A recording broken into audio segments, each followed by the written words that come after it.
പ്രവാചകന്റെ ഹിജ്റയ്ക്ക് ശേഷം മക്കയിൽ ഒരു സംഭവം നടക്കുകയാണ്. ഒരു പാതിരാവിൽ ഷുഹൈബ് എന്ന് പറയുന്ന ഒരു മനുഷ്യൻ തൻ്റെ വീട് വിട്ടിറങ്ങുകയാണ്. മദീനയായിരുന്നു അയാളുടെ ലക്ഷ്യം.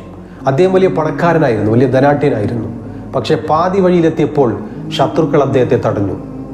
ഉടനെ ഷുഹൈബ് അവർക്ക് നേരെ അമ്പെടുത്തുകൊണ്ട് പറഞ്ഞു, ഓ ഖുറൈശി സമൂഹമേ, ഞാൻ നിങ്ങൾക്കിടയിലെ ഏറ്റവും മികച്ച അമ്പെയ്ത്തുകാരനാണെന്ന് നിങ്ങൾക്കറിയാമല്ലോ. എൻ്റെ ആവനാഴിയിലെ അസ്ത്രങ്ങൾ ഉപയോഗിച്ച് നിങ്ങളെ ഞാൻ തകർക്കും. എൻ്റെ വാളുകൾ കൊണ്ട് ഞാൻ മരണം വരെ പോരാടുമെന്ന് പറഞ്ഞപ്പോൾ ഖുറൈശികൾ തുറന്നടിച്ചു. ഷുഹൈബേ, നീ ഞങ്ങൾക്കിടയിലേക്ക് വരുമ്പോൾ നീ പരമദരിദ്രനായിരുന്നു. ഇപ്പോൾ നീ വലിയൊരു ധനാഢ്യനാണ്, നീ വലിയൊരു പണക്കാരനാണ്.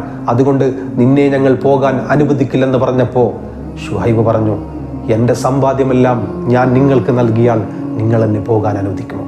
ഇത് കേട്ട ഖുറൈശികൾ അത്ഭുതപ്പെട്ടു. അവർ പറഞ്ഞു, ഞങ്ങൾക്ക് സമ്മതം. ഉടനെ താൻ ഒളിപ്പിച്ചു വെച്ച എല്ലാ സമ്പാദ്യങ്ങളും എവിടെയാണെന്ന് അവർക്ക് പറഞ്ഞു കൊടുത്തു. അങ്ങനെ ഷുഹൈബ് മദീനയിലേക്ക് യാത്ര തിരിക്കുകയാണ്. ശത്രുക്കൾ മക്കയിലേക്കും. കിലോമീറ്ററുകളോളം താണ്ടി നാളുകളേറെ കഴിഞ്ഞ് അവശനായി ക്ഷീണിതനായി മദീനയിലെത്തിയ ഷുഹൈബിൻ്റെ മുഖത്ത് നോക്കി പ്രവാചകൻ പറഞ്ഞു, ഓ ഷുഹൈബേ, താങ്കളുടെ കച്ചവടത്തിൽ താങ്കൾ വലിയൊരു ലാഭം കൊയ്തിരിക്കുന്നു. ഇത് കേട്ട ഷുഹൈബ് സന്തോഷം കൊണ്ട് കരഞ്ഞുപോയി. അപ്പോഴാണ് വാനലോകത്തു നിന്നും മലക്ക് ജിബ്രീൽ ഇറങ്ങുന്നത്.